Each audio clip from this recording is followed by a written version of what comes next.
And here it is in the Pac-12 semifinals. Dakota Kennedy leading off. It's a first pitch strike coming in from Caitlin Terry. I mean, the emotions of the last game that these two teams played against each other. The emotions of UCLA at being senior day, down by 7.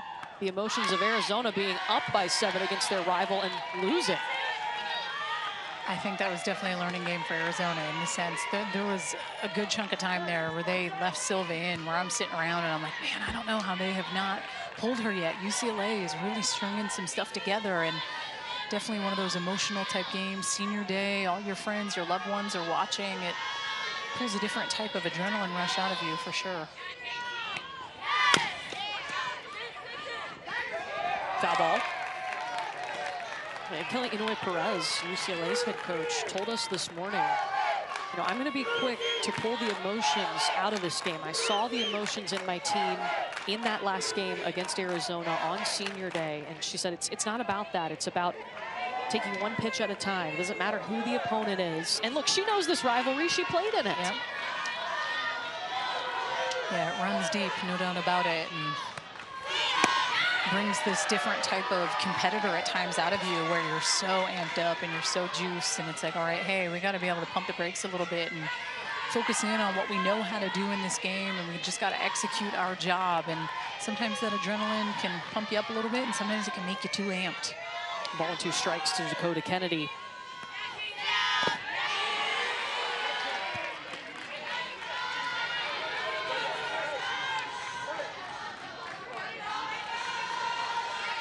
UCLA beat Arizona State yesterday in the quarterfinals. Arizona run-ruled Washington in the quarterfinals last night.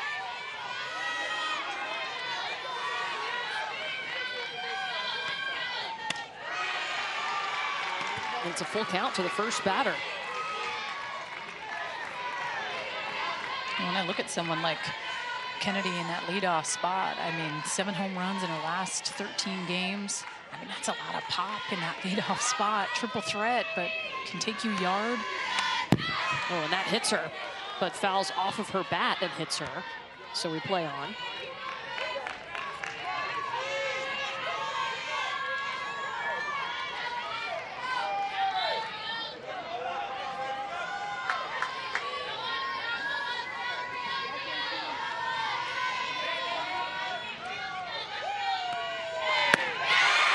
And it's a leadoff walk for Dakota Kennedy. Dang, that's a good pitch for it.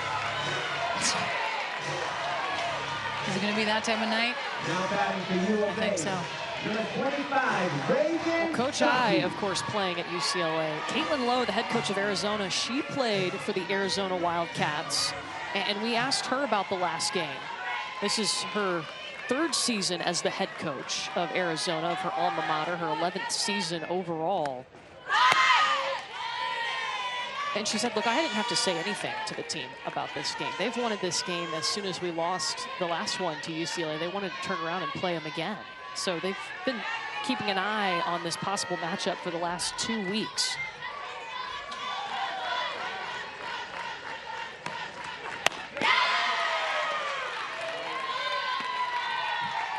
Reagan Shockey, the freshman, on a 7-game hit streak, but she's behind 0-2.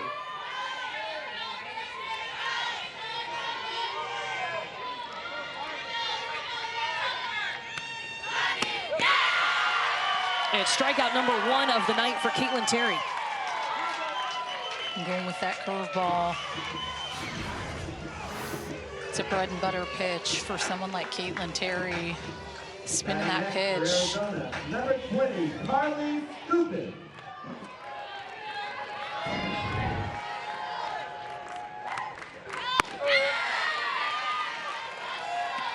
So now that brings us to Carly Scoopin, who was 2 for 4 with an RBI, a double yesterday against Washington. That was her first extra base hit in the last 10 games. She is their RBI and home run leader.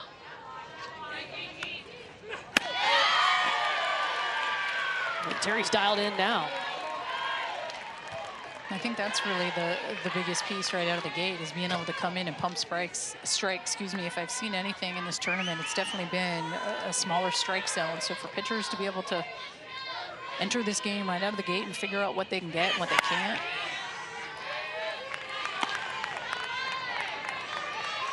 And you know, for UCLA, you've got Charlize Palacios behind the plate. She's going to try to help her pitcher as much as she can back there, working the zone. Just a veteran who started her career at Arizona. And you feel the presence of a catcher like that behind the plate. Like, they make you that much better. When they're just in tune, they can understand what you need. But I think more importantly, this is just maybe just me, but when I wasn't getting pitches that I felt like I should, I need that reassurance that you're gonna help get me that pitch. So it's that extra confidence that those catchers, even if they're not even gonna ask, I think it's walking back into the dugout, hey, I'm gonna get you that pitch. You don't get in your head as much as a pitcher. Maybe that's just me, but. Oh, of course. I mean, that battery's got to be so strong, right? Yeah. That connection. And fighting for you, knowing that you're working your tail off. This one through the 5-6 hole. A slow roller for Carly Scoopin, but he gets the job done, and it's 2 aboard for Arizona. Next at bat for Arizona, number 9, Allie Skaggs. In steps the second baseman, Allie Skaggs. First right-handed hitter that Caitlin Terry will face tonight.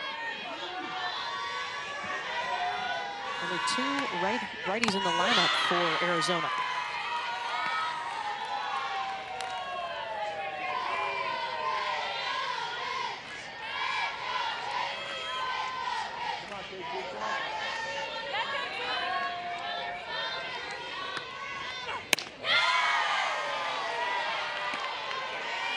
See, that's a strike. She needs to make sure she can get that pitch. When you have 2 offenses like this, you have to be able to get a pitch that's a little bit up in the zone.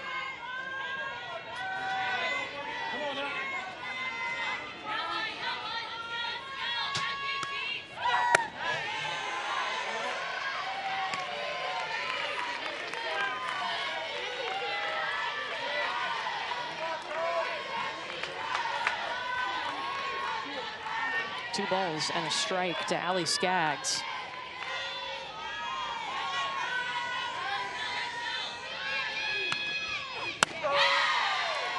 And that'll even things up 2-2. And I like it.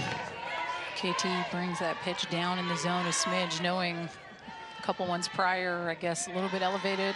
Not going to get called. Like that adjustment.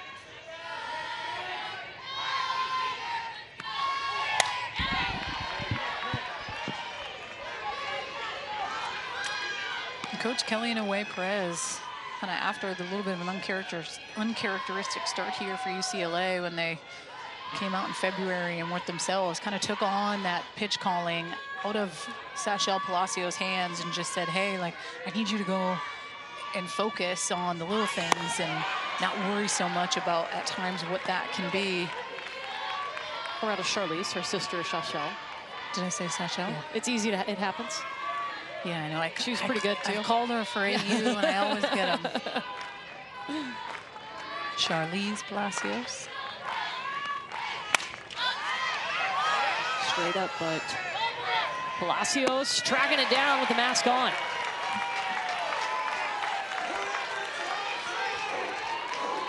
But I think for Palacios, just taking that little bit of a burden off, even though she loved it. It was last year she was impeccable at it, but I just think Coach Kelly in a way, Perez just felt like she was feeling that pressure.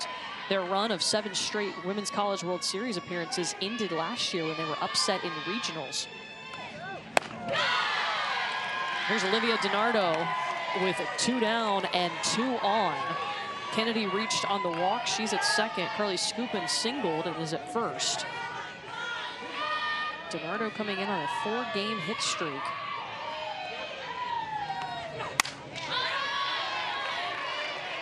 When you look back on UCLA's well, I'm not going to say postseason run, but kind of Pac-12 tournaments where they started to kind of go downhill. They lost that big game to Utah in the Pac-12 championship last year, and regionals, I mean, Grand Canyon got them, and then Liberty sealed the deal and knocked them out of their own regional, and that was a big deal across the softball world. It was shocking. It really was. Yeah. I thought it was April Fool's. It just felt like that type of, with this program and what they've been able to do and the consistency, and you think of some of the players of the past, and 2019, Rachel Garcia is back-to-back National Player of the Year. They won a national championship. Like, it was Fremo's turn. DiNardo, this one in foul territory, but a chance for UCLA, and they're able to make the grab. So Arizona will leave 2 stranded UCLA bats coming up at Maya Brady.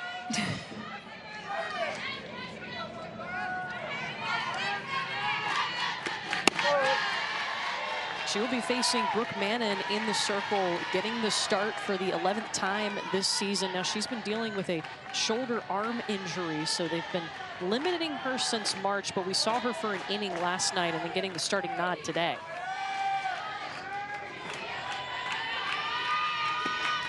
And I think it has to be an all-hands-on-deck type of approach.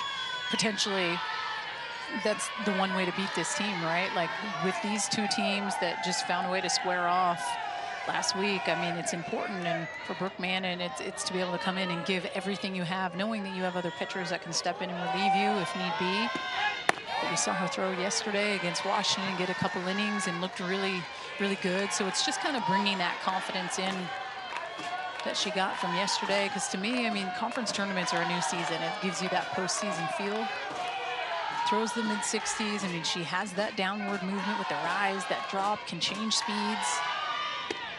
And I think the one thing I think about with Brooke Mannon, has a little bit of that funky wind-up with her body, so timing has to be on point with her backswing and her pitch.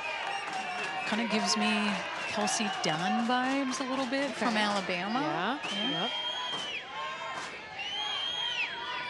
3 balls and a strike to Maya Brady.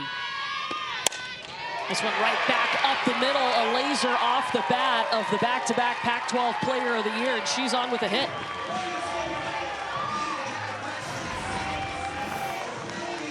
Well, and this is a hitter's count at 3-1, but this is not a hitter's pitch. This misses over the plate, but it's down. Maya Brady goes and gets it, and she hits it right back where it's pitched.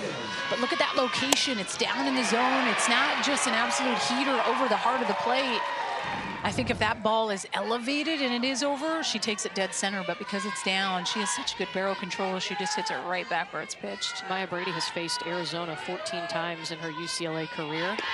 She is hitting .500 against Arizona. Yeah. Smoking.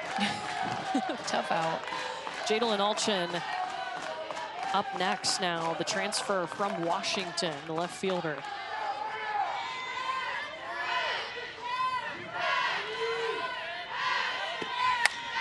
What do you think it's like to hit behind Maya Brady? Well, the two spot's a different type of pressure, but I also have the mentality that I'm not going to let the best player beat me. So if the game's on the line, Maya Brady is not getting the ball from me in the circle. So you have to be able to have that confidence when you're hitting behind her to know if the game's on the line, they're going to walk her and they're going to attack me. Am I ready for that moment? Because, every team has those types of players that you have to be aware of in the moment, whether they're on fire and seeing the ball like a beach ball or just they've been that consistent player their whole career, and that's Brady.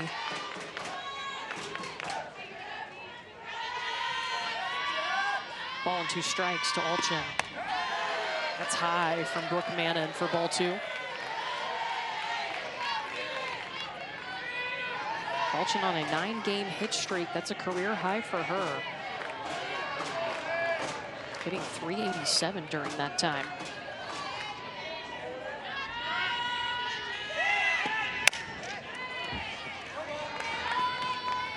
I'm not sure if you heard it, but I heard a sit.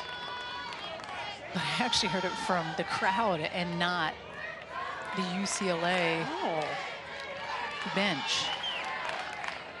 It was a change. I heard sit. I'll keep you posted. Okay, great. What's our update from Danielle Laurie?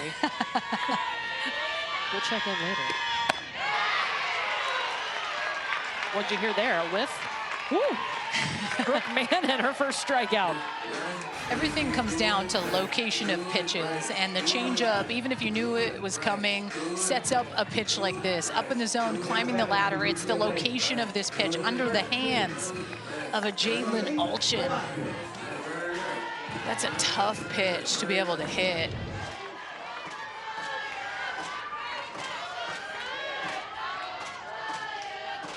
So Charlize Palacios steps in now. Look, in her last 5 games against Arizona, she's recorded 15 RBI and 4 home runs.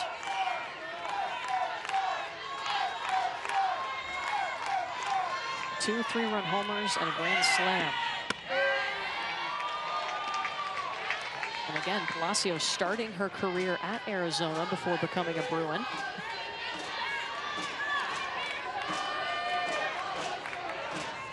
Same thing with the number 9 hitter for UCLA, Janelle Mayoño. Also started out as an Arizona Wildcat.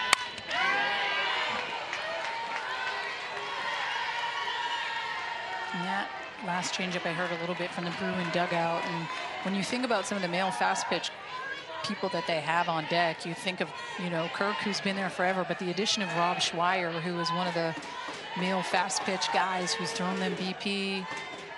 They're masters at picking. So to be able to have someone that can give you that little bit of a competitive edge. Kirk Walker actually coaches third base, and he can see her hand as a right-handed pitcher. So if there's anything that he's potentially able to see with the knuckles or something, but that's twice now that I've heard sit on that pitch by Brooke Mannon.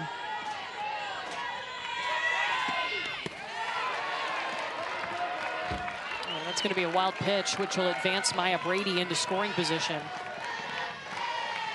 And the thing is, as soon as you have this awareness that someone has your pitch, it's in your head. And even if you throw your best changeups, you know and have to believe that you can still get good hitters out, but it doesn't take away that hint of doubt of like, dang, they have that pitch on me, do I still throw it?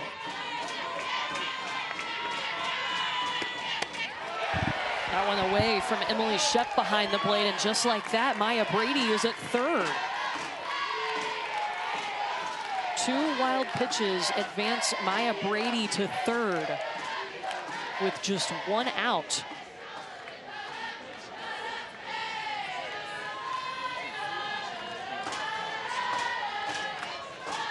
Brady started this game with a single. Alchin struck out, and now Palacios trying to help Maya Brady out, who's at third. You see her talking to Kirk Walker.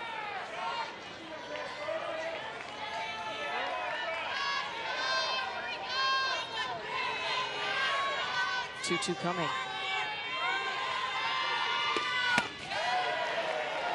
You can tell it. You don't throw close to 3 wild pitches in a row without some type of hint of doubt going on upstairs of like,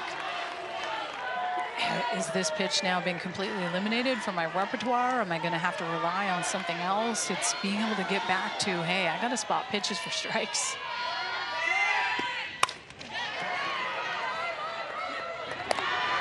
Taylor Beal takes care of it at shortstop.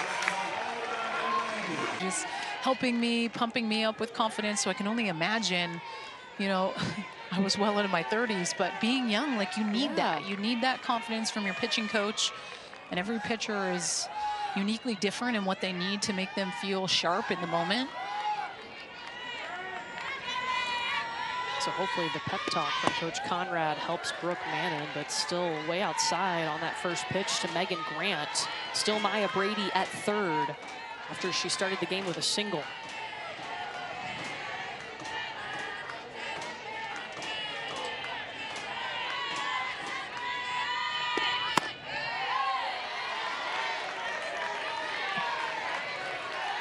If you're UCLA, you're waiting to, I mean, you're going to make her throw you a strike, right? You have to, yeah. Especially with her only being a freshman, and I say that, but you want to use your experience in the moment as well to test her and make her adjust. And that's 3 kind of wildish pitches in a row and then 3 straight balls.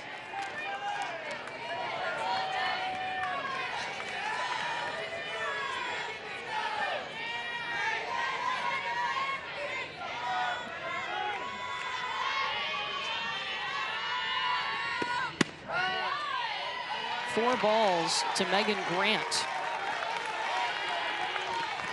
And usually I always fend for the pitchers in these moments, but those last 4 pitches were a good ball and a bit off the plate. I think if she's able to hit kind of that river-ish, that spot between the chalk line and the plate, I would potentially give that pitch, but it just looked to be a little bit off. So now she's got runners on the corners with Megan Grant at first via the walk, and then Maya Brady a single and 2 wild pitches to reach third. Brings us to Jordan Woolery.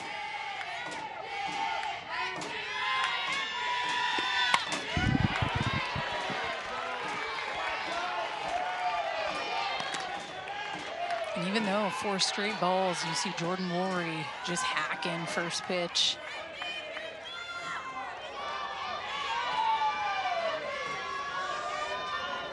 Are you okay with that? I'm okay with that.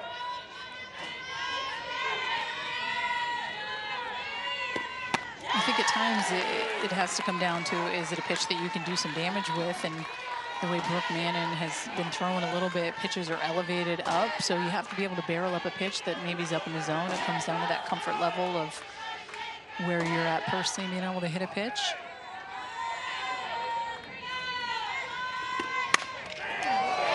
Woolery over to left field. Dakota Kennedy is at the warning track, and UCLA had a great opportunity, but they leave the runners on the court. Just the second year of the Pac-12 tournament, but gotta say so long.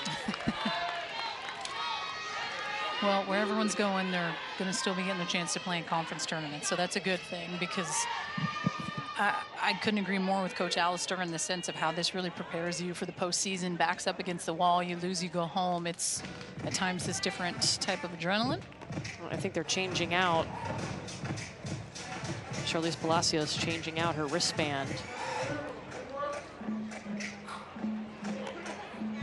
Seems like they still do the tic-tac-toe method. Yeah, the tic-tac-toe, yeah. The Sudoku. That's what it would seem like to me. You're gonna have to tell me the pitch. Yeah. Can you just...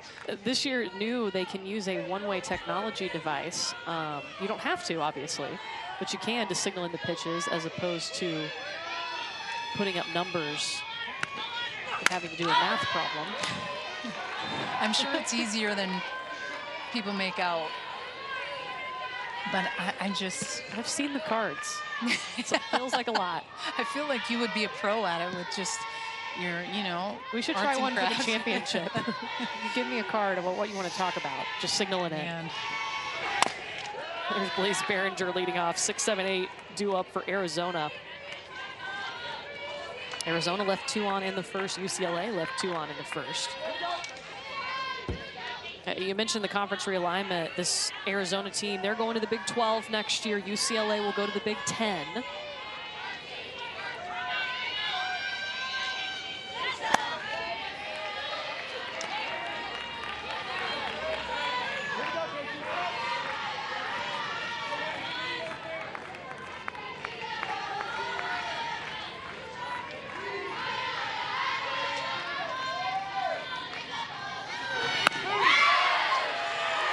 Second strikeout tonight for the freshman, Caitlin Terry.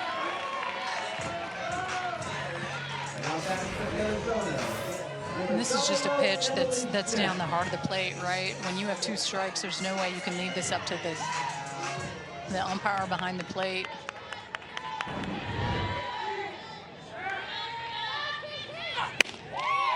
So now in comes the catcher, Emily Shep. Just a freshman.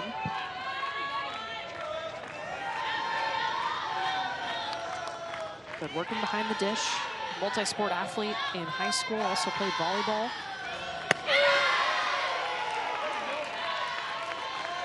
Such a good pitch, that changeup. So deceptive, especially with just her body movement throughout the pitch, right? Like when I think about Caitlin Terry and her motion, it is so fast and so quick. So you don't have a whole lot of reaction time from the time you're picking up the ball being released, how fast she's coming through. So, I mean, that's such a money pitch for her. And she's been huge. I mean, she's been able to get to 2 strikes on every single Arizona hitter. They are not swinging early in the count. They are falling behind and then swinging at pitches way out of the zone. And that really is going to be the biggest adjustment. Now about climbing the ladder. Caitlin Terry, I mean, this is way out of here. No chance. And I think the big thing that people see when they watch this is, why the heck is she swinging at a pitch way over her head? But looks like a meatball. It's being able to pick up that spin and respecting the count and knowing, hey, 0-2, she's coming at me with something that's going to have that upward movement. 0-2 counts. Caitlin Terry, 49% of the time, is climbing the ladder. So you have to be able to have the patience and whereabouts in that count to be able to hold, but also know, hey, if she misses, I have to be able to go big or go home.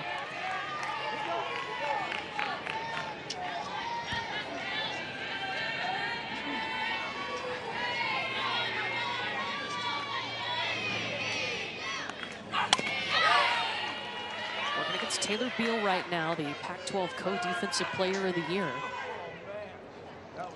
That one actually hit the umpire, Mike Bartling, in the hand on the foul ball from the ground to the hand. So just taking a second, going and grabbing a ball, that hurts. I don't know how they are not more terminated up in the arms. Terminated up, like like geared up? Yeah. Like,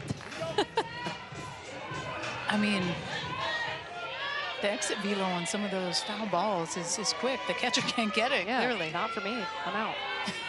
It's a no for me.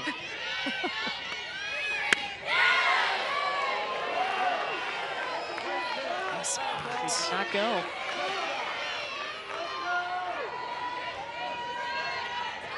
It's a good pitch. I like that spot at an 0-2 count.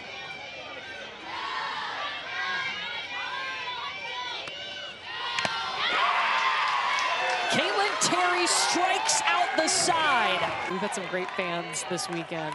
The UCLA bats coming back up. They left runners on the corners.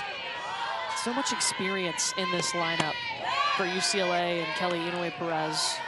Savannah Pola, one of those experienced players who will lead off here, the DP in the 6th spot.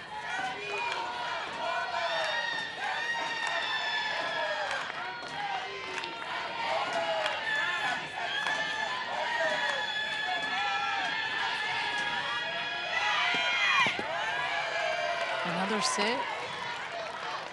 And we noticed the last inning, if you're just tuning in, Brooke Mannon's in the circle for Arizona, and UCLA able to pick that change pretty quickly. We've heard sit, maybe got in her head a little bit, but heard her defense. They were able to get out of that inning with no damage. Foul ball. And I think the importance for the pitching coach, Christian Conrad, to get on the same page with Brooke Mannon in the dugout in between. I think being able to tell your pitcher that even if they know it's coming, if you can still spot a good pitch and be successful with location, you will get good hitters out. But it's when you get in your head and then you're rattled throwing the pitch and then you leave it elevated and then they can do something with it. So even if someone potentially has your changeup, it doesn't mean don't throw it. Still throw it with conviction, and if they hit it out, they hit it out. Looking for a spot in the 5-6 hole. Taylor Beal is there, had to throw across her body, and even too tough a play for the Pac-12 Defensive Player of the Year. Pola is on, so both leadoff hitters have reached for UCLA tonight. Well, and someone yelled hit from the stands, and it was on this changeup, and you could just tell she waited with it. Savannah Pola on time with the off speed. Taylor Beal had to come across the diamond, and a lot of speed.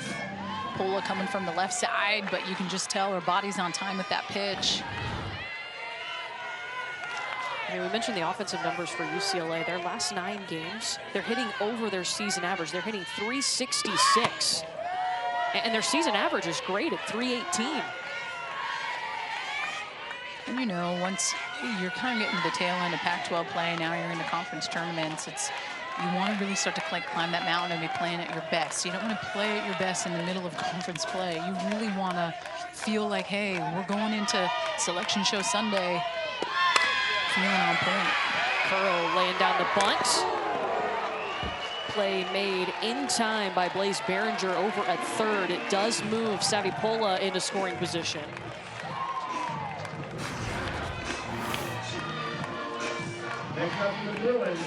It's a good job by Seneca Curro. This could have been bad. Behringer with this throw to Skaggs kind of had her back there. She goes up and gets it.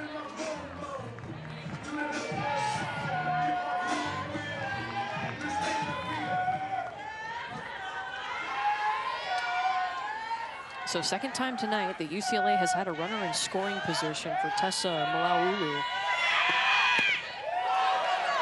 Runner advancing as Emily Shep tries to find that pitch. It'll be a pass ball that advances the runner.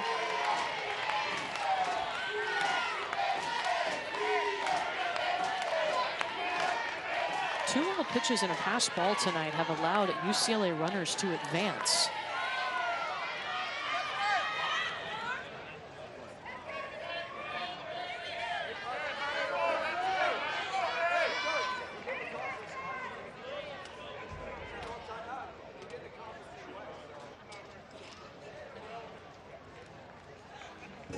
And I'm wondering if Tessa Malaulu kind of stepped out potentially to try to call time, and then with where that player clock was, had to eventually take it.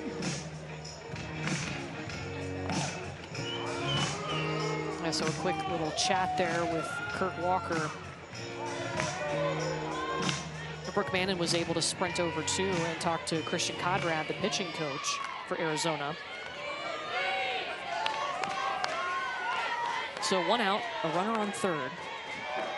A ball, no strikes to Malaulu.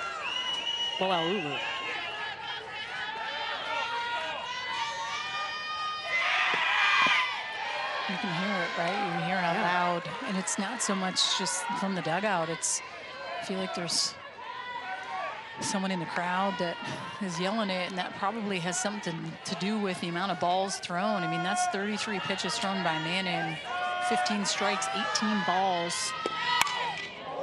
You never want the balls to outweigh the strikes, but definitely some pitches she wishes she could get back as far as wild pitches and uncharacteristic pitches for sure.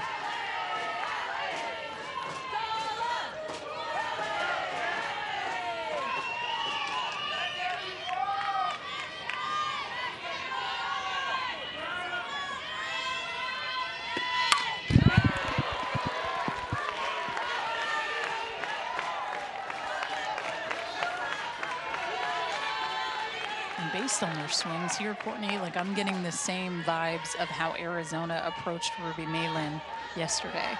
And we were sitting in the stands and I'm like, dang, they're on time with her. Like even if they're fouling pitches off, like you can tell the timing is there. It was just a matter of time before they got to her. Towards Kennedy coming over in foul territory. Runner trying to go home. Got her at the plate. Dakota Kennedy from left field throwing home to Emily Shep, saves the run. We actually asked Coach Caitlin Lowe about the defense and that piece and how that's been able to help. She said, man, Lauren Lappin, her attention to detail on that piece has been huge. And you could see the assistant coach Lapp coming out after that play and one of the first ones to connect with their team in that moment, because those are the things we celebrated. It's hard to make those plays happen because so much can go wrong, right? Yeah. To catch that ball and have that throw on the line, or momentum's taking her that way, to get the throw on the money to the catcher without an obstruction, which happens way too often in our game right now. Kyle Altmaier, the 9 spot leading off. Janelle Mayonio calling everybody off at the warning track. 1 down. The order now, Dakota Kennedy, who just showed off her cannon in left. Trying to show off her bat now at the top of the order. She walked to lead off the game.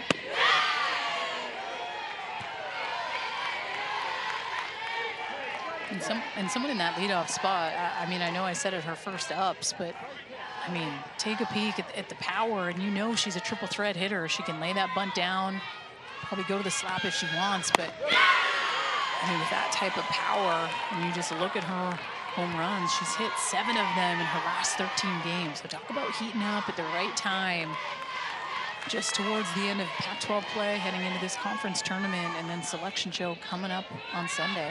Well, she was so good when Arizona was able to beat UCLA. They won 1 of the 3 games that they played during the regular season, and Dakota Kennedy was 2 for 3 with a 3-run home run.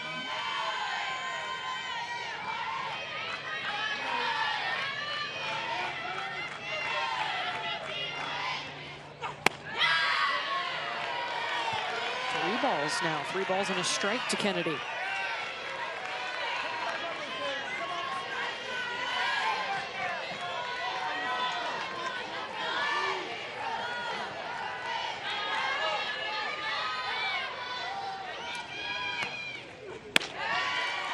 Second time tonight, she will walk.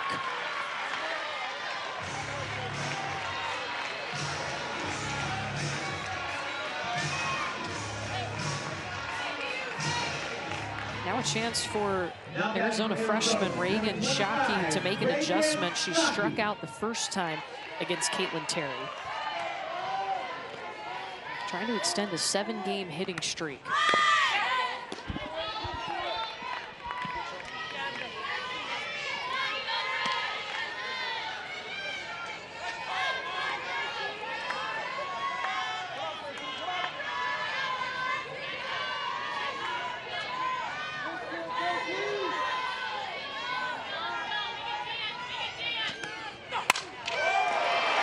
You can feel that one off the bat.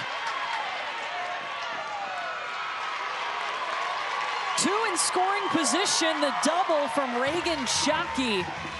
Her 3rd double of the season, and that makes her on an 8-game hitting streak now. Well, and hitting from behind here, an 0-1 count. She goes with this curveball, sees a little bit deep in the zone, and I'm not sure if that was a hit and run. You saw Maya Brady kind of making her way towards second base a little bit, but man, she just punches this straight through. Number 20, Carly Scoopin.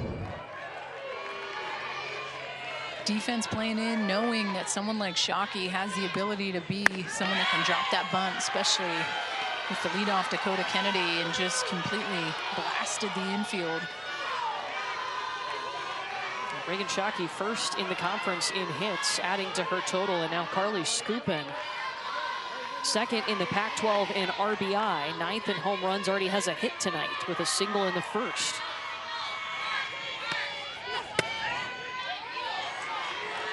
They will give Reagan Shockey a single, getting to second on the throw. But still an 8-game hit streak for the freshman out of Chino Hills, California. Scooping towards foul territory. Just in the right spot to evade 3 UCLA defenders.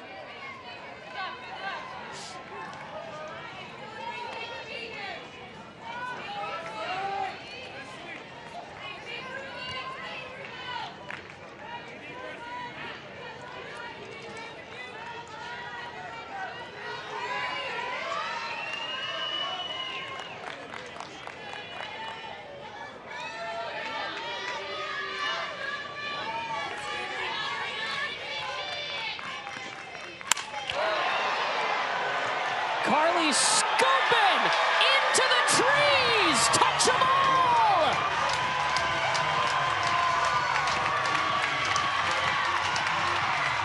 Her 12th home run of the season, her 2nd hit tonight, and Arizona on the board in a big way.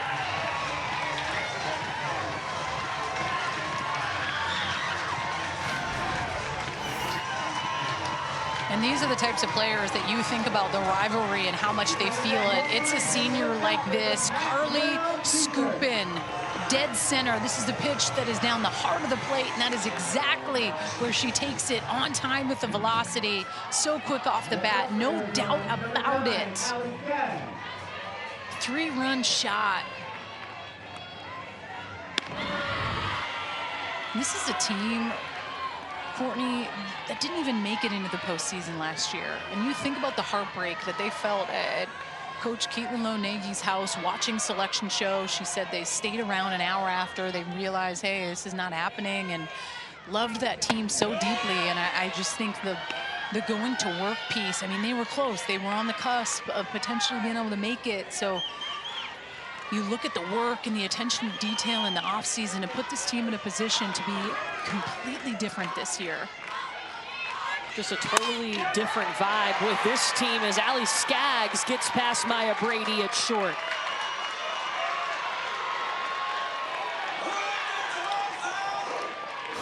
You know, Caitlin Lowe described Arizona last year to us as a 5-inning team, but now they're finishing games. And that really is the biggest piece, right? Like, clutch hitting is what separates those good from great teams when the pressure is hot in the postseason. You have to be able to step up in those moments. And that, I think, has been the biggest thing that they've noticed this year is when the going gets tough, in those moments, they need someone to step up. They have it, and that's the biggest difference. So it'll be interesting to see if Arizona can carry this over definitely into the postseason, because they were missed last year. It just felt weird not having Arizona in the mix. I mean, they've made 35 NCAA tournament appearances. And so you have a team like Arizona that doesn't make it, and then you have a team like UCLA that loses in a regional. You're like, what? Arizona and What UCLA? happened? Yeah. They aren't even going to be making it to a super. Like, that weighed heavy on the softball peeps for sure. Olivia DiNardo. That is 4 hits in a row now for Arizona.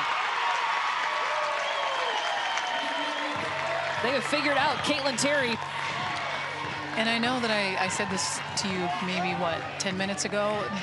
The barrel that they're putting on the ball right now is giving me the vibes of what they were able to do against Washington. It was a matter of time before they absolutely broke it open. And that's what you're seeing this second time through the lineup. Just some big time adjustments here for Arizona. Absolutely barreling the ball up.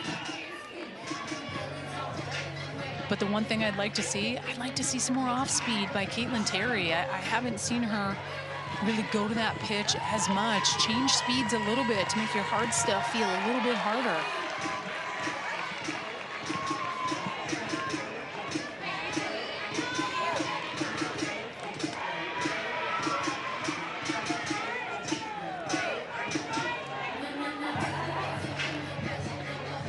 So this is interesting. Brooke Mannon is pinch running at first, the pitcher.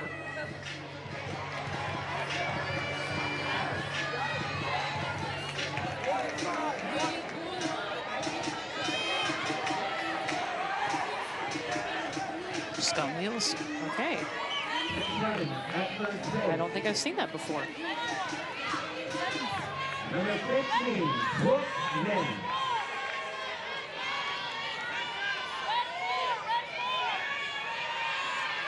Blaze Behringer will try to keep the momentum going as Arizona looks to add to this lead. Well, and the reason that Mannon's able to do that is she's in that flex role, so she's connected with the DP and DiNardo, so those two are linked together. So she's able to go in and run for her one time in that type of a situation, since that flex and DP are connected, and that's why you see that happening in that moment. I'm just surprised to see them put your pitcher out there to pinch run, or to run. Especially when she's dealt with an arm shoulder injury this season. Well, they didn't do that at Washington with me, if you're wondering. So I was not in the flex to go in to run. I had one stolen base, so it's fine. I'd like to see that. Proud of that.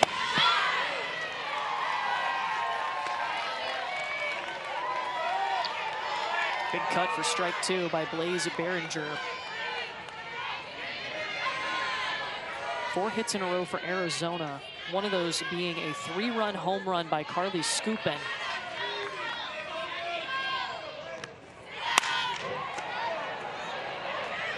Behringer over to left, and Alchin is there. Runner safe. Tumbling in is Allie Skaggs from third, and it's 4-0 Arizona.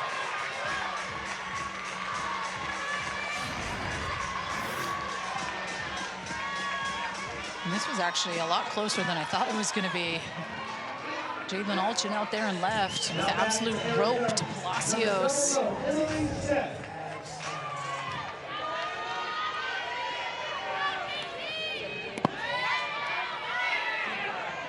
Mannon going to second. Tossed out. Picked off by Palacios behind the plate. But the damage has been done. 2 hits.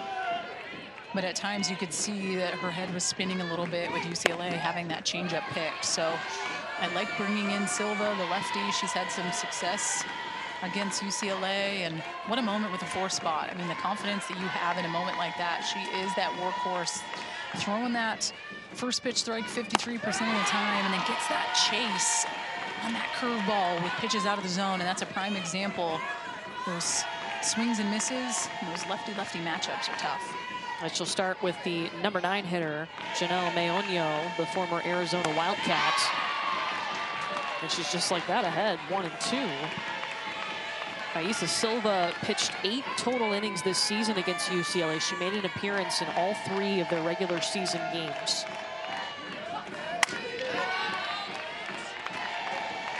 UCLA was able to get 13 earned runs off of Silva in that series. And that was a game, to me, game management. I didn't think that Arizona did a good job. I think that UCLA, you could see, was like making a comeback quick, and I saw a couple runs go up. I'm like, are you talking about game 3 of the series? Yeah, like how have they not made that change yet to bring someone else in and continue to keep leaving her out there? And I mean, put a 7 spot up in the bottom of the 6 and a 4 spot as well to have 11 unanswered.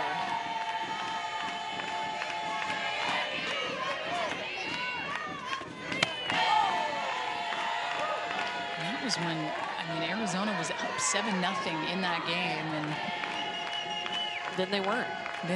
But it was actually a 7 spot in the 5th inning, and then that 4 spot in the 6th. But man, I mean, they just continued to keep pouring that momentum on. But 7 runs. And the largest comeback in UCLA softball history, and this is a program with a lot of history. Yeah. And I think a learning, teachable moment too for both parties to instill that confidence in a UCLA team. Hey, you can do this. And on the flip side to Arizona in that type of a situation, hey, I think we got to go to the pen a little sooner. Right now it's a full count to Meoño from Aisa Silva, her first batter that she's faced.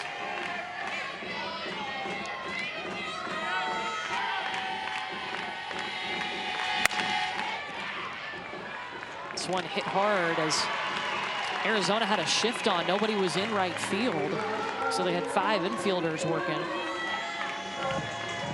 I mean, if that just played perfectly into the shift. You see where Shockey's at. She's actually the center fielder, and she's right by second base. Fields this cleanly.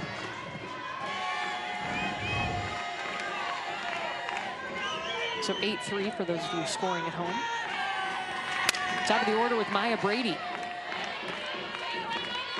And a lot has to go right as far as the pitching department when you're pitching to a shift, right? Like there's no messing up on the inner half because right field is completely open. So the confidence in Silva in that moment to execute the pitches on the outer half, push it to the left side. And something that we've seen this Arizona team do frequently, so they seem comfortable with it. They did it several times last night against Washington.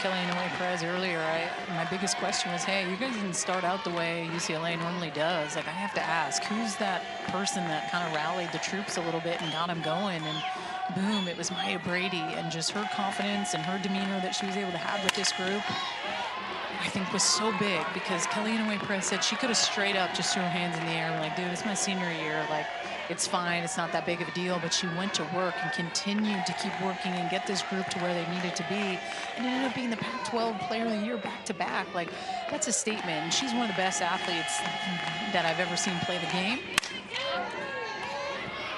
Hard hit ball towards left.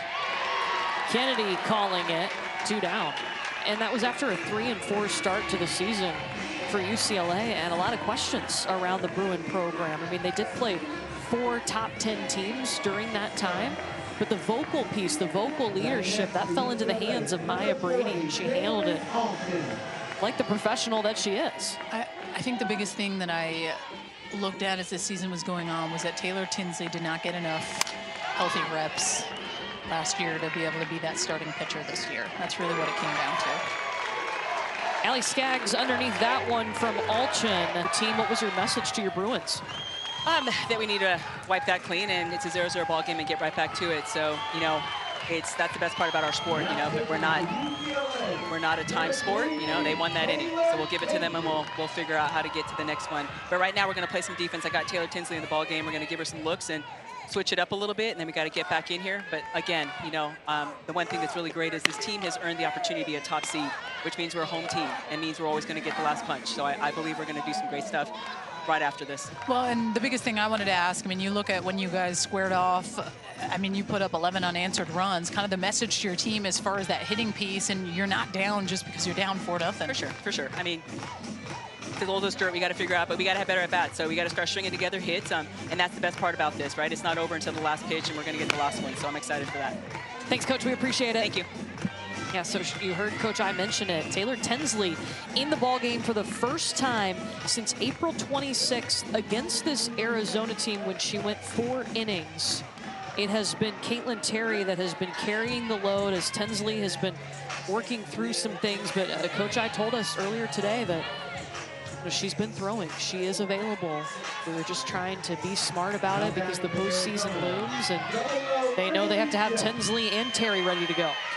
And she was really excited about it. I think knowing that, hey, she has 2 healthy pitchers, it's day to day. And just kind of the vibe that I was getting when we were chatting with her that she was going to be making an appearance sometime tonight. So it's a great thing to see, especially knowing that they have 2 healthy pitchers heading into the postseason. But more importantly, what Taylor Tinsley has been to this team. She's leveled up, and she has been a huge piece and has evolved. She owns that inner half of those right-handed hitters.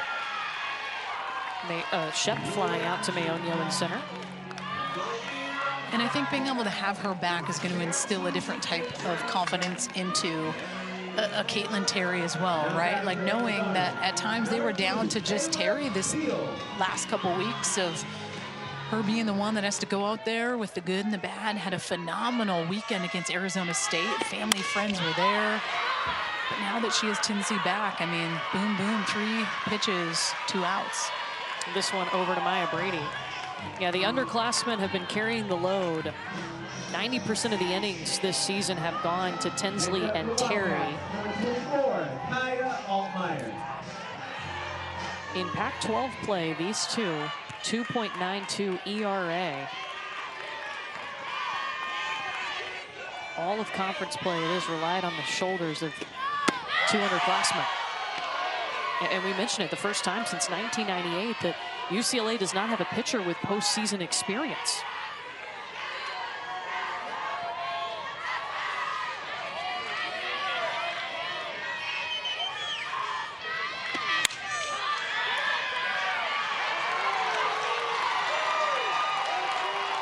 Well, staff, what's that mentality been like with how many pitchers you use every game to change this year?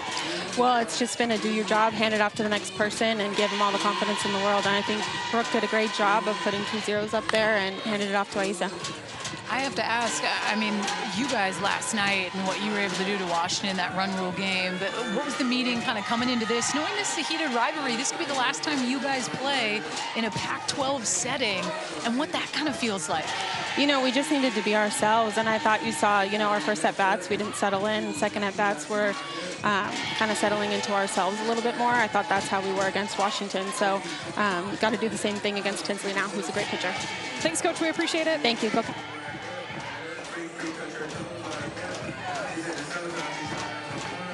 Aisa Silva entered the game in the 3rd inning. And now she will face Charlize Palacios for the first time. Brooke Manning getting the start and then handing the ball off to Silva. A 4-run lead here for Arizona. The winner gets Utah in the Pac-12 championship game tomorrow. Utah, the defending champs, but they're as a 6th seed this year. First pitch, Palacios takes it over to Beal, and she's retired.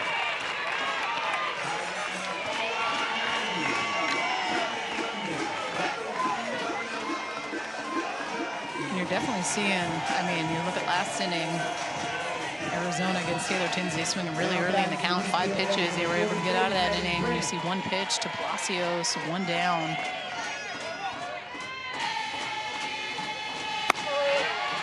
And then a first pitch strike to Megan Grant, an all Pac-12 first team selection. She's actually going to play with Team USA in the Japan All-Star Series this summer.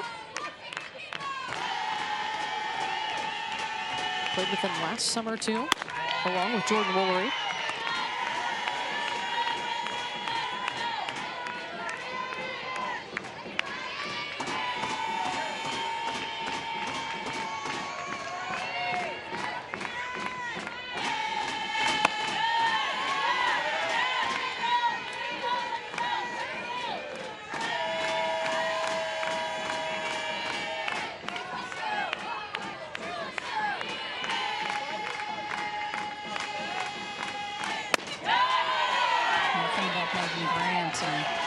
It's kind of her getting a little bit of a hot streak. I mean, 7 home runs on the year. 4 of them have come in her last 8 games. She's been clearly seeing it well, and talk about heating up at the right time. Swing and a miss for strike 2. She has reached base in now her last 13 games after a walk in the first inning tonight. Trying to extend a 3-game hitting streak. Popped up foul.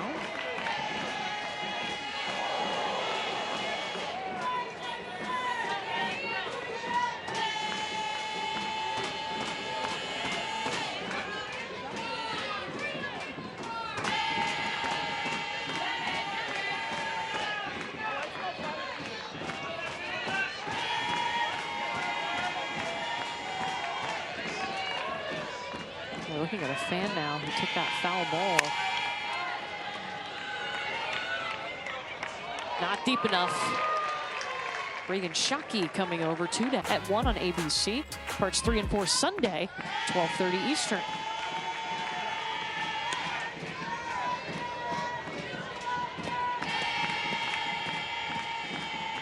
So 2 down.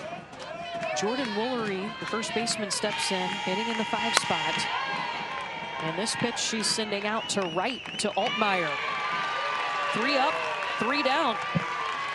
Silva. You're starting to see a lot more alumni return to programs. You can say the same thing about Sis Bates and Victoria Hayward. Courtney Gano made their way back. God, another one that stands out, Francesca Anea in the SEC, heading back to Florida. Like, but for them to be the head coach too, that's really cool. Well, just in I think when you're able to hire people under you that are alumni as well, it gives you that ability to understand, hey, when it's my time to deuce out and go live my best life, I have trusted people under me that understand the culture of what makes these types of programs so special. So I think this is why you're starting to see a lot more alumni come back. Hopefully it'll deuce out. Is that the correct? Like peace out. Like peace out, yeah. Like deuces. Eventually, you gotta go on. Dakota Kennedy, woo! That had some heat. Back at the top of the order for Arizona.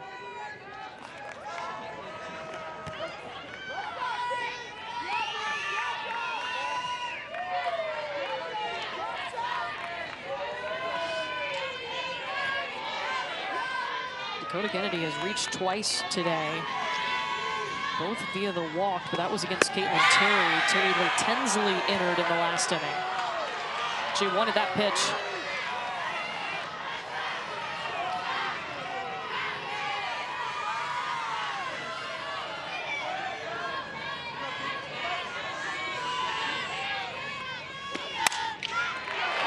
Just a laser off the bat of Kennedy. She's got her first hit tonight, but she's reached for the 3rd time. She cannot get her out in that leadoff spot. She is so good. Patient at the plate. Has a lot of pop, but this to me is just a pitch that's elevated up in the zone, and she just sticks her barrel out, and it just goes to show how strong she really is. She pokes this hard through the 5-6 hole, excuse me. She's loving it. Now to Reagan Shockey. Single in the 3rd inning for her.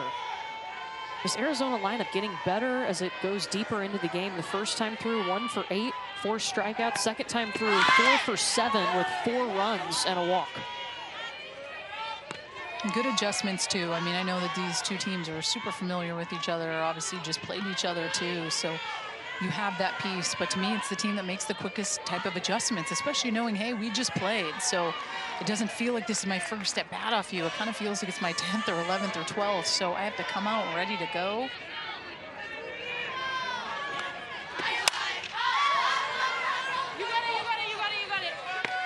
Malaulu coming in. And speaking of that home run, it was a 3-run blast into the trees by Carly Scoopin in the 3rd. Yeah, this was just dead center. Man, wish we had the exit velo on that bad boy. It got out of here in a heartbeat. She was so on time with it. Scoopin is 4 for 6 with a double, a home run, and 4 RBI in the tournament. 2 for 2 today. That's a great. That is good. That's a great nugget. Jeff Muir on stats. The best.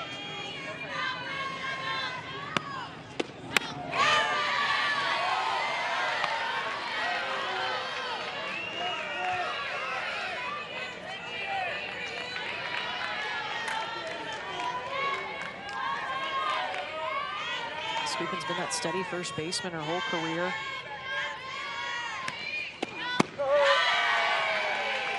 As a pitcher and a first baseman in high school. Actually had her high school's home run record.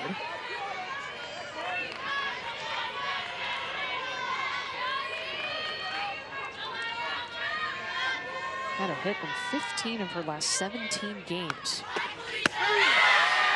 So good. She's going to strike out there against Taylor Tinsley. You just see how deceptive that pitch is. You can just tell based on the body. Scoopin completely fooled. Lower half moving, no doubt about it. You just gotta hope and pray that it's not located for a strike when you're that fooled, but the great ones find ways to be able to locate no matter what the situation. That's so good by Tinsley. It's her first strikeout tonight. She entered in the 4th inning. First time that we've seen her since April 26th. Coach I told us coming into today she has been throwing. She was available if needed, but the plan was to go with Caitlin Terry to start. This has been the 1-2 punch, or the 1-1 punch, if you will. Either one. Yeah. They're both aces. And when I think about Taylor Tinsley, a performance that stands out to me was Stanford. They came in here and they swept Stanford. She had 15.2 innings pitched, gave up 7 hits, no runs, and had 20 Ks. And mind you, at times you've seen Stanford take their lumps a little bit offensively and struggle. They've been so rock solid in the circle, but for her to be able to go in and do that type of damage, 15 innings, I mean, that's really impressive. And it just kind of makes you think back to last year when you talk about not getting that postseason experience. Like, they went to the transfer portal and got Brooke Yanez from Oregon. She got a good chunk of those innings. If you don't go to the portal, Taylor Tinsley's getting those innings with Framo, and that preps her to potentially be a little bit different this year. And I believe that that'll be the last time that Coach Kelly Inouye Perez and them do that, meaning go into a season not having these pitchers prepped and ready with just the feeling of what it feels like to be in those high pressure moments, right? Sure. They've always been able to rely on Megan Framo, Brooke Yanez, gosh, Rachel Garcia. They've always been able to have those pitchers, but the game's continuing to evolve. You got to get the young ones the innings so they know what it feels like. And now you see what they've done with Caitlin Terry and Taylor Tinsley. And while recently Terry's been carrying the load for Tinsley, at the start of the season, roles were reversed because Caitlin Terry came into the season not 100%. She was on a pitch count, and that's when Taylor Tinsley took over most of the work.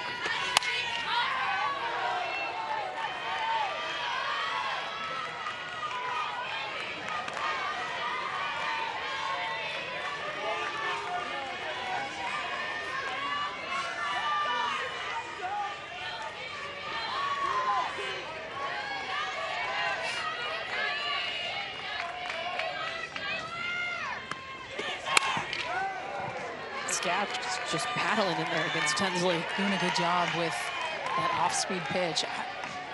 If I'm Taylor Tinsley, I'm either going to go way down with that drop ball and potentially bounce it, or I'm going to throw that rise ball a foot over her head. just kind of based on these swings, she's really battling. I have to spread the zone more. I cannot miss. It has to be out.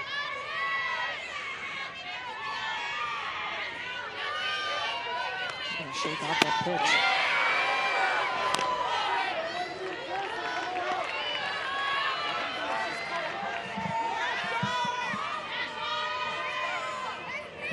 Well, the Skaggs has seen 18 pitches through 3 at-bats tonight. This will be the 9th pitch to her in this AB. And we keep going.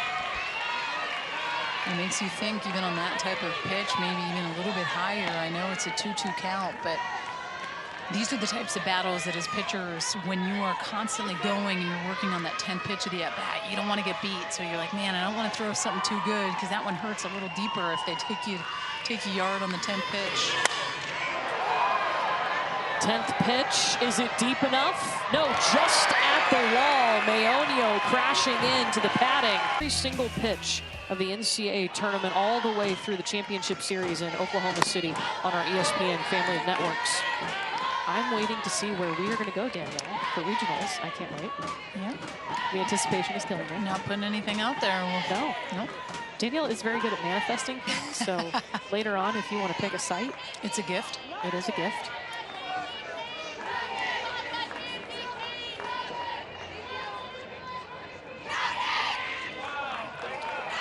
I think one of the little girls had a flashlight that was left on, and Yep, in the crowd, so that they've turned that off.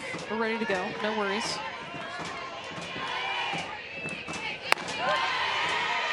The Savannah Pola, Curl, and Malau Ulu up now for UCLA as they try to come back and beat their rival Arizona. The winner of this game gets Utah in the Pac-12 championship tomorrow.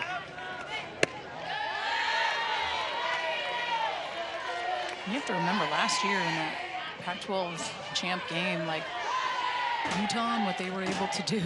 I mean, it was pretty incredible. That come from behind win. I mean, they lost Jimenez. She hit herself in the face with a batted ball, a foul ball. She was instantly taken to the hospital. You had Hawkes, who hurt her knee in the outfield, and you almost felt like this defeated piece of like, man, Utah's done. And all of a sudden, this was a team that rallied behind each other, came back, and were like stronger than ever and made the biggest push to the Women's College World Series that I've seen in a long time. It was a really impressive run. And on the flip side, I think it's kind of when you saw UCLA deflate a little bit, like not the typical UCLA in the final.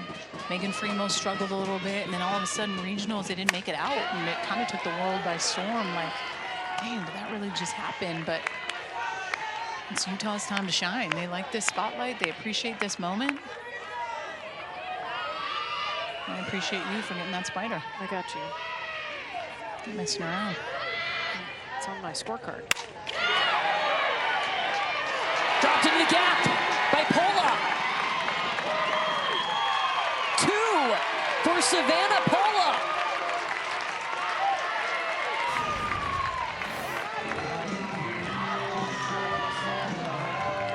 It's a nice job. This is a 3-2 count. She stays with this curveball, and she hits it exactly where it's pitched, a little bit deeper in the zone.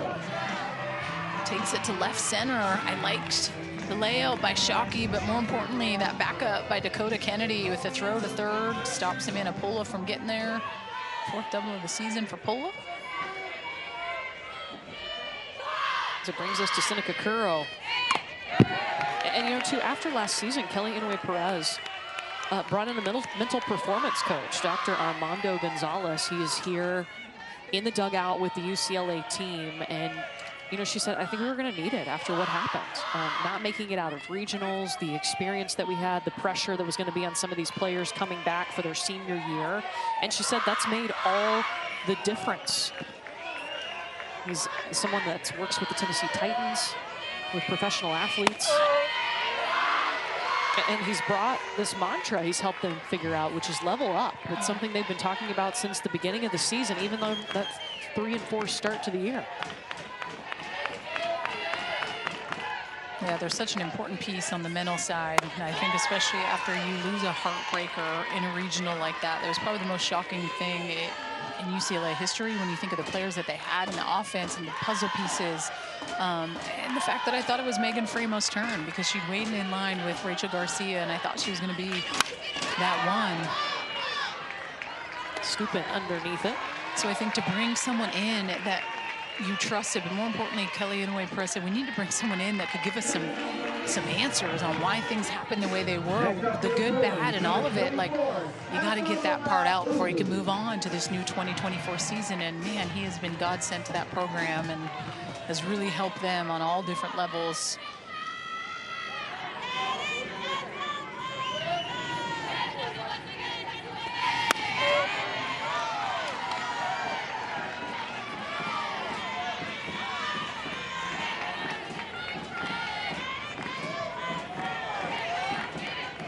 Malaulu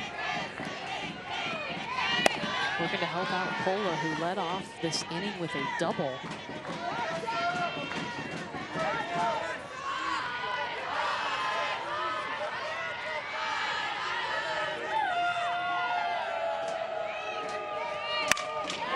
Up the middle goes Malaulu. Stop sign is on at third. And Malaulu into scoring position, 2 in scoring position now, bottom of the order for UCLA. Well, and this is kind of giving me Game 3 vibes of UCLA, Arizona when they were down 7-0. They put a 7 spot up in that 5th inning, and we were in the bottom of the 5th here. And so momentum going for UCLA all day. She takes this pitch right back up the middle. Position for UCLA.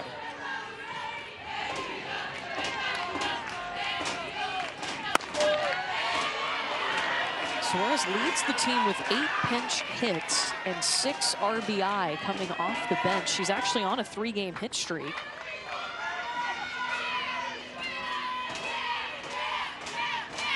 Gosh, that's a good hack. That's her pitch.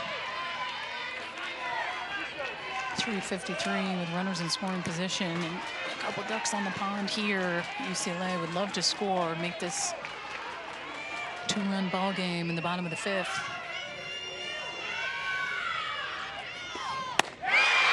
Instead, it's a strikeout for Silva, her first. So good. I mean, you can't paint a prettier picture as far as how you want to pitch someone. 0-2, climbs the ladder, not too out of the zone, but out enough where she's not able to barrel that bad boy up. That is a big strikeout for Silva. A lot on the line. Bayou. And now Maya Brady, 2 down, 2 on. Brady out to right field, 1 run across. Make it 2 for UCLA, and Brady's safe at second. Watch out, here come the Bruins.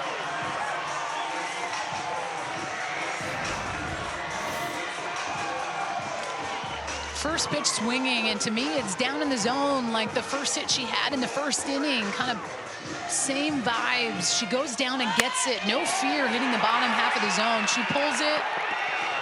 All the momentum here for UCLA in the bottom half of the 5th.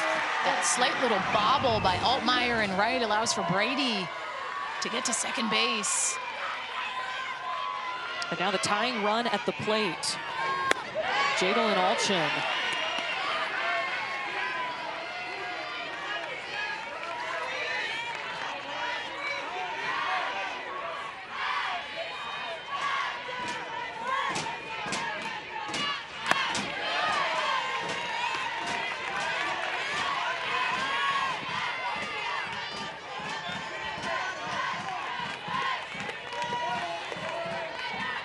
Maya Brady came into this game hitting .735 with runners in scoring position. Just took 1 swing, scored 2. And the hard part is, like, she's someone that you don't want to beat you, but are you in that position right now to walk bases loaded? I don't know. And we talked about the pressure of what it's like to have a 2-hitter like Alchin in that position. Just past Skaggs at second. Maya Brady coming around. UCLA is within 1. The belief never goes away for the Bruins.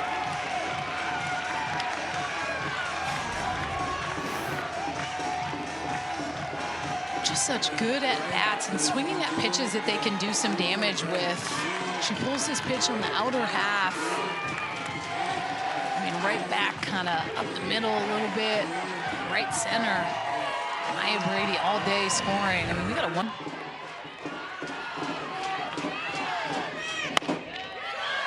Well, Charlize Palacios steps in now. All 3 of her home runs against Arizona have either given UCLA the lead or tied the game. She could give them a lead here. The tying run is at first. She is the go-ahead run at the plate.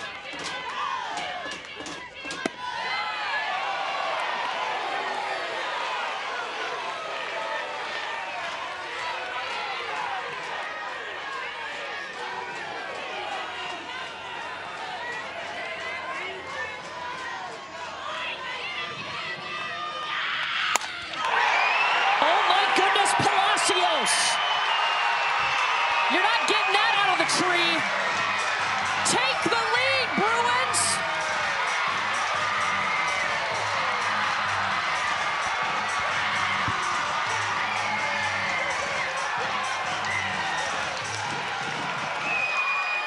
It was 4-0, and just like that, it's 5-4 UCLA.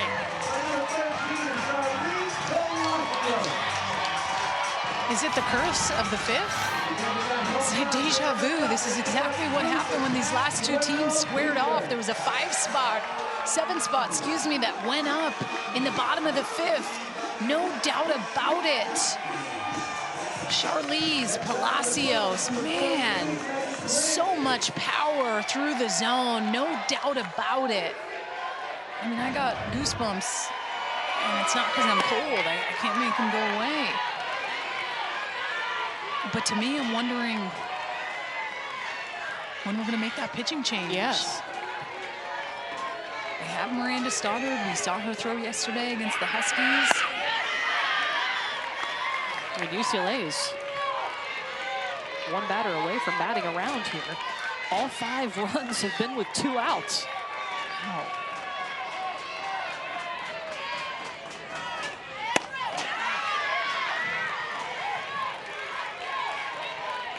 It started with Savannah Pola leading off this inning with a double.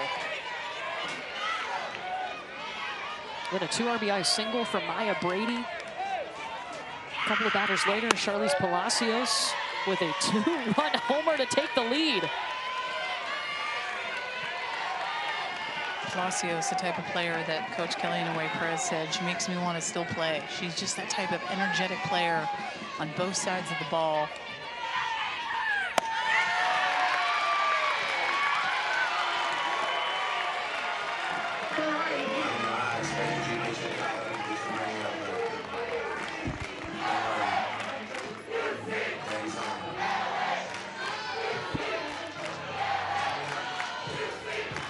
And now we get the pitching change we've been wondering about after the walk by Megan Grant.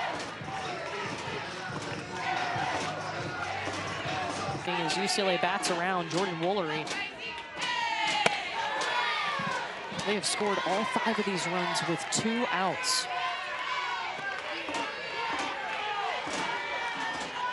Maya Brady kept things going with a 2 RBI single with 2 outs, then an RBI single from Alchin, followed by a 2-run homer from Palacios.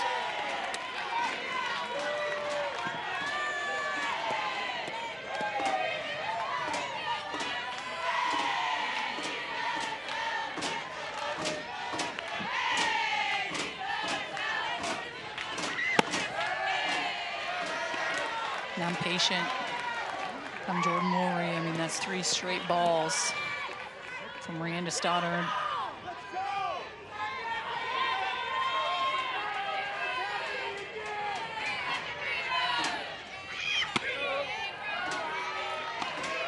There's the first strike coming in from the Kentucky transfer. Pitched and played third base at Kentucky.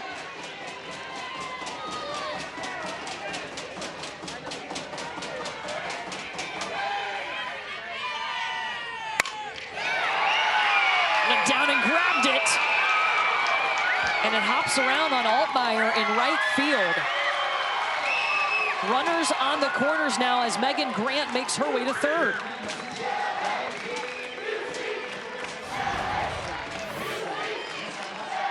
Well, I mean, this is the 3-1 count, so you know it's a hitter's count all the way, and she just goes down and gets this ball, and this was a rocket to right field that actually kind of skips up on Altmaier and jumps up the wrong way, uses her body to keep it in front so it doesn't get by. If it does, Woolry is scoring, or Megan Grant, excuse me, is scoring. But, I mean, the hitting piece right now for UCLA, it is contagious. 8 hits now for UCLA. In the 5th inning alone, 6 of those hits. 5 runs, a double and a home run.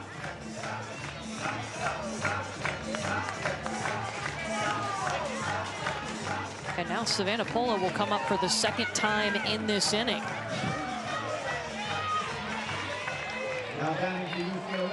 Gotta fix a new column on my scorecard.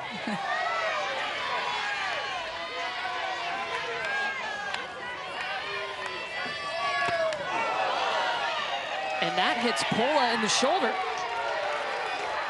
So she is on to load the bases for Seneca Curro. Might see a pinch hitter here, though.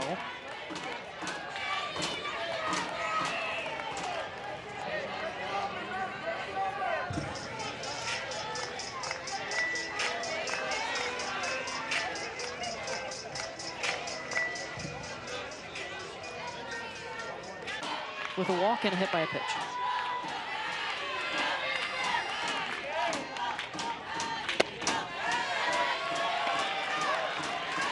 And this is a situation, if you're Mariana Stoddard, I'm going right at a pinch hitter who's coming up off the bench without an AB today, because clearly that hitting piece is contagious for those that have been in the lineup. I'm going to hope that it's not here, but it starts with being able to throw strikes. If I continue to fall behind, I don't have anywhere to put them with bases loaded.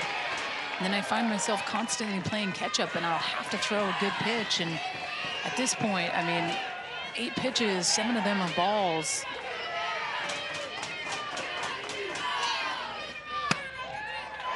Whether or not the moment feels big, because I'm sure it does, there's this pressure piece and this rivalry that, let's be honest, she doesn't know, right? She knows it, but she doesn't know how some of these other athletes, I mean, the transfer from Kentucky, like, this is a pressure-filled moment, and she just walked in a run. Especially to a pinch hitter, right? Like, you got to find a way to throw a strike, even if you just throw a heater down the middle. Part of the play, it gets you back in the count, gets a little juju going on your side, but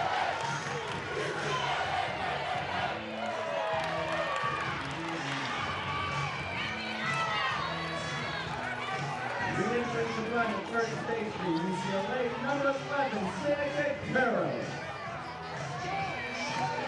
So Curro will sub back in. Loaded, there's a lot going on. Have to try and find a way to throw strikes. Mariana Stoddard struggled a little bit with that and walked in that run.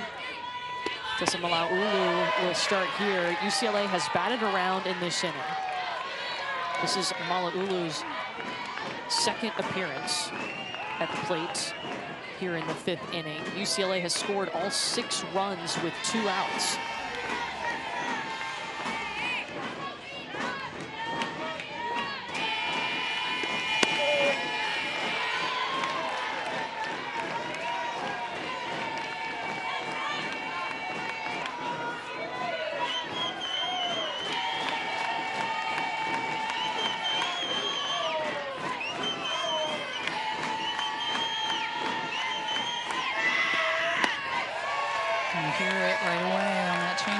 Dugout screaming. But I think the biggest thing right now for Brooke Mannon, it's not allowing that to get in your head. It can be really easy to let that frustrate you. Just let the pitch go, let it ride, hit the location. Don't worry about them calling that.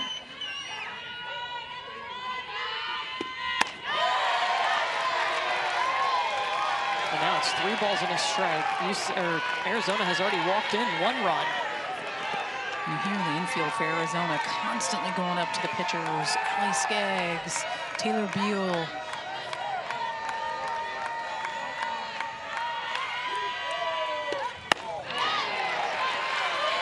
This is a defense you can trust. Use them. A .982 fielding percentage. This is when you have to lean on them in moments like this where you feel like, God, I'm struggling. It's tough to get a strike. Hey, hit a corner, use the D.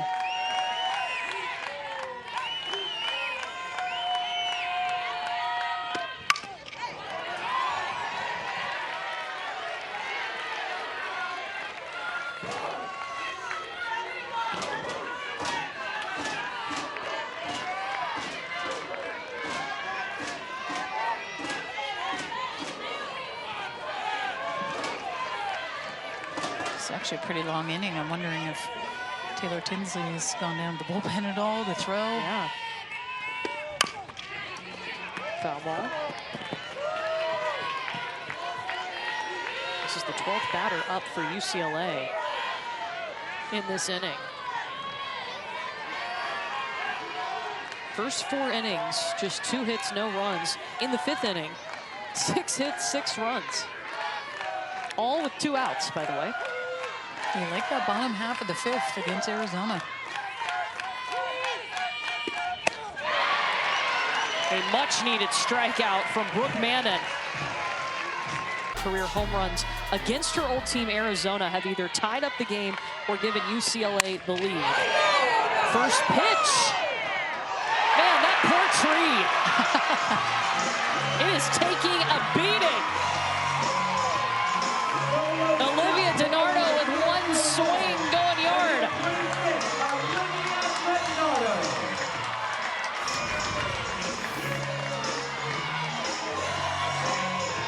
Yet again, first pitch swinging. This is a pitch on the outer half. She goes and gets it with her 13th home run of the season. And man, that has to feel good. If you're Arizona, probably feels like a little bit of air has been put back into the tires. It felt like they were deflated, not able to kind of slow down UCLA whatsoever. So I think putting this back to a 1-run ball game is huge. That is the 6th home run in the last 14 games for Olivia DiNardo. She is 5 for 7 with 2 home runs, 6 RBI in the tournament. Now Blaze Behringer steps up. Yeah, I mean, what a quick shift of momentum to say, hey, you know, I understand if we're Arizona, we just gave up 6 runs, but now we're only down 1 again. And I think when we talked to Caitlin Lowe, Nagy earlier, the head coach, and about that UCLA game, she said the biggest thing was we kind of just stayed complacent, and I feel like we had to continue to keep pouring it on, and in that game we didn't. And you know what? This is the perfect game right now to pull out that piece that you said you were missing. It's the offense's turn to get them back in this game and fight and fight. 6 outs left to get back into this ball game, and the rivalry is real between these 2 teams. And man, you can just tell the dugouts are all about it. High hopper from Behringer to Curl.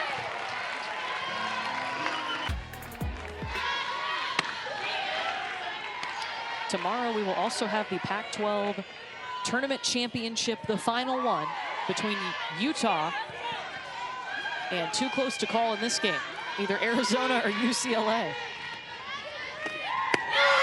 Utah, the defending champ, they beat UCLA, upset the Bruins last year. There's going to be 5 conference championship games tomorrow on ESPN2 all day. This is such a fun weekend. Emily Shep towards left. Alchin's got it. Conference championships tomorrow, or today if you're on the East Coast. It's 12:37 in the future. Then Selection Sunday. And then get your bracket out. I think this tournament's going to be so much fun. I mean, the quality of teams, the talent. This is our lineup for tomorrow or today, wherever we are, Saturday. Starting out with the American will be the nightcap, of course. Save the best for last. Yep, have to.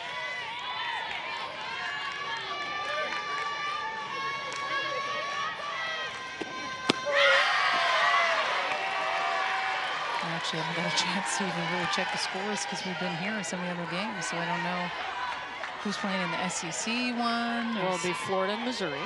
Florida and Missouri, thank you. You're welcome. That's all I know. Don't ask me anything else. Been here at the ballpark all day. Don't know ACC. Been here at the ballpark. Man, Tennessee going down. Sorry to. Washington went down last night. Oh, man, you did it. You just back-to-back days. Our alma mater is not great. No. Good thing we're friends.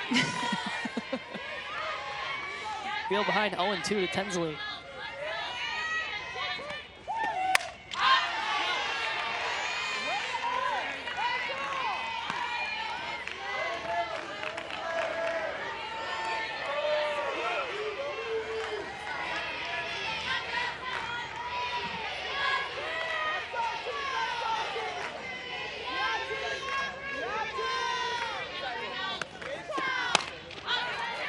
Jammed up. Curro under it. Quick inning. Championship game. They took down the host team, Stanford, 2-1. And so Utah will get the winner of this game. And you know the Utes are on the edge of their seat right now with how things have gone here. Yep. UCLA totally turned the tables in the 5th inning. 12 hitters came to the plate. Whoa! Behringer ready on the hot corner.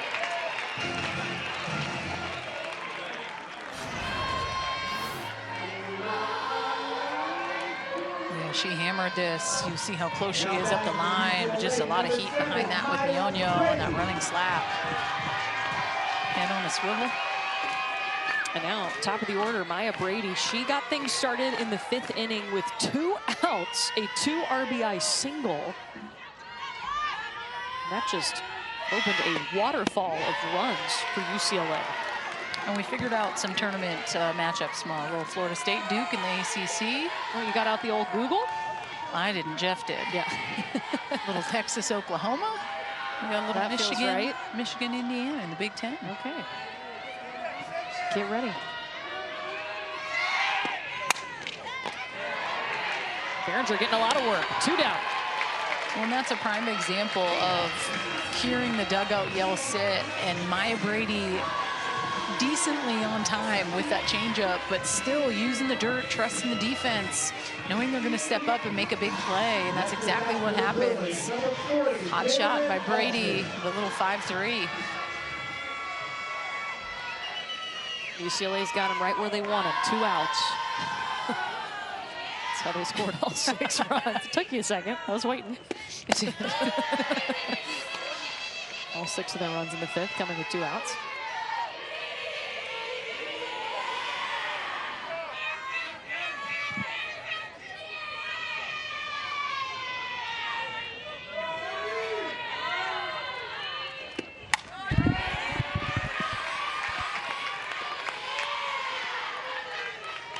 Brooke Mannon had to re-enter this game in the 5th inning.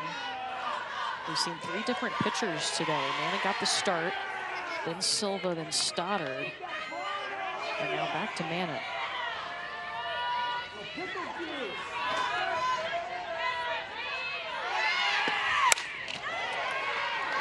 Sailing into the glove of Allie Skaggs.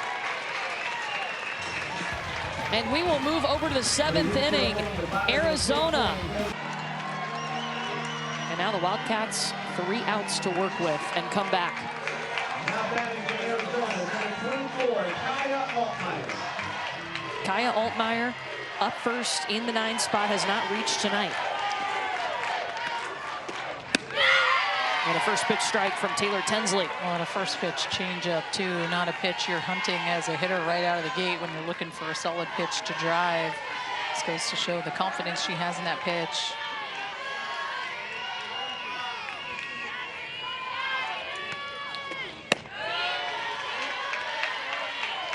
Caitlin Terry got the start tonight for UCLA. Hadn't seen Taylor Tinsley since April 26th against Arizona, actually. But she entered in the 4th inning and started things off with a 5-pitch inning. This one back to Tinsley. 1 away. That has to feel pretty good if you're Coach Kelly Inouye Perez, knowing Taylor Tinsley's been day-to-day. She's come into this game and she's done a really good job of kind of keeping Arizona at bay, just giving up that solo shot. Gets a leadoff out here, and then more importantly, you got to look at the offensive piece and the fight of UCLA coming back. Bottom half of the 5th inning. Never say die attitude. I mean, this is a UCLA lineup that has fear factor written all over it, and I say the same thing with Arizona. Like, those are 2 teams in the postseason that it's tough to face those types of hitters. Top of the order with Dakota Kennedy. She's been tough too. 2 walks and a single today to reach every time she's been up. And someone that can tie this ball game up in a heartbeat. She's behind 0-2 to Tinsley.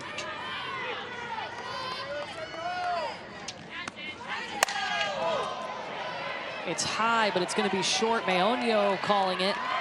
2 down, and Arizona down to its final out.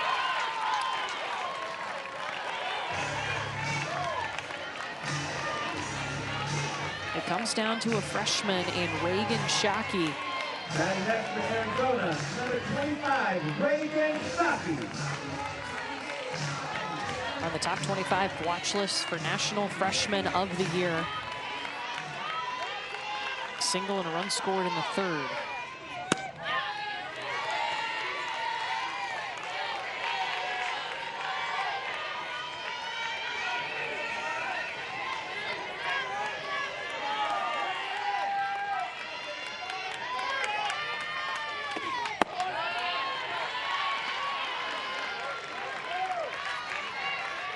So Palacios is going to head up to the circle to talk to Tinsley. Someone that just knows when to call that time and go out and have that quick conversation and just kind of get her back in a place where she's ready to go. So good behind the plate. I mean, Coach Killian and White Perez just can't stop talking about her and how much she means to this program and these pitchers and to the coaching staff, how big she's been to them. As she said, Charlize Palacios knows, she thinks about what the pitcher needs first.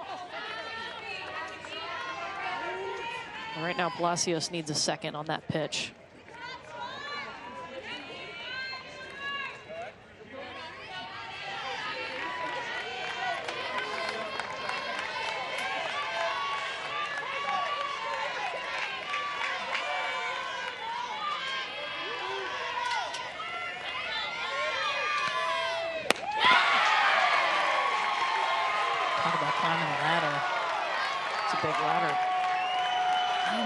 Upstairs again, or do we go with the change? I'm thinking change. Oh, the change is spicy. 2-2, change piece, seal the deal.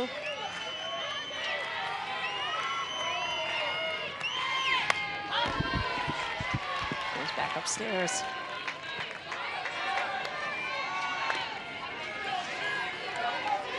UCLA trying to complete a comeback. They trailed by 4 runs in this game.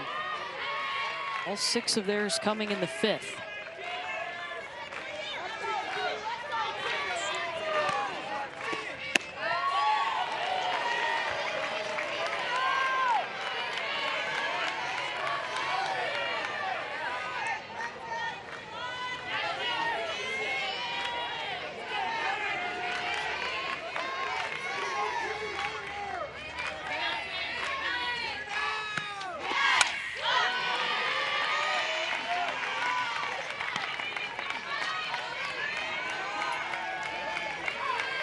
This will be the 8th pitch of this at-bat by Reagan Shockey.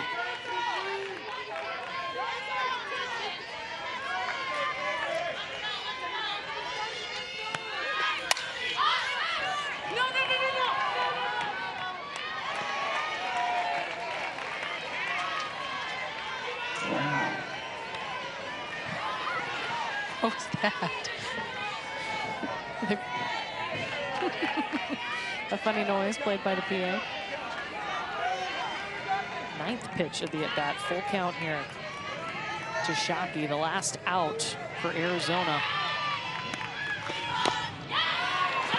Battling.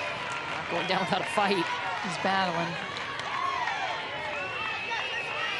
The 2 programs with the most national championships, 2 rivals. Well, the last thing that I want to do if I'm Tinsley is put her on and go to Scoopin, who had a 3-run shot earlier. I'm going to trust the D. I'm going to throw a strike. Straight up in the air, Palacios wants it. And UCLA going back to the championship game. We will have a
with a walk and a hit by a pitch.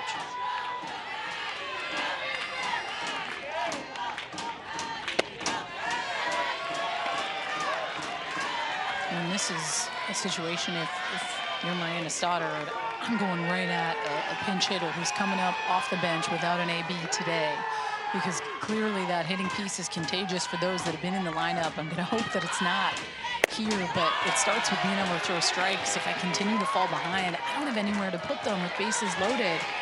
And then I find myself constantly playing catch up, and I'll have to throw a good pitch. And at this point, I mean, 8 pitches, 7 of them are balls.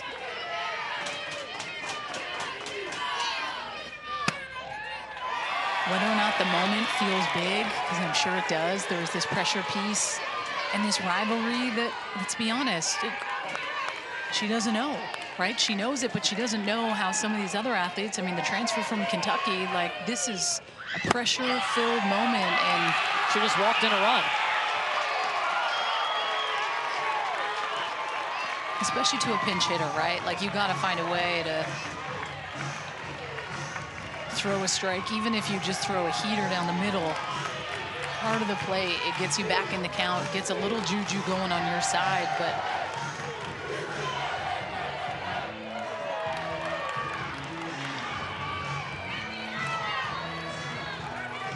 Reentering the run at first base for UCLA, number 11, Santa Curro. So Curro will sub back in.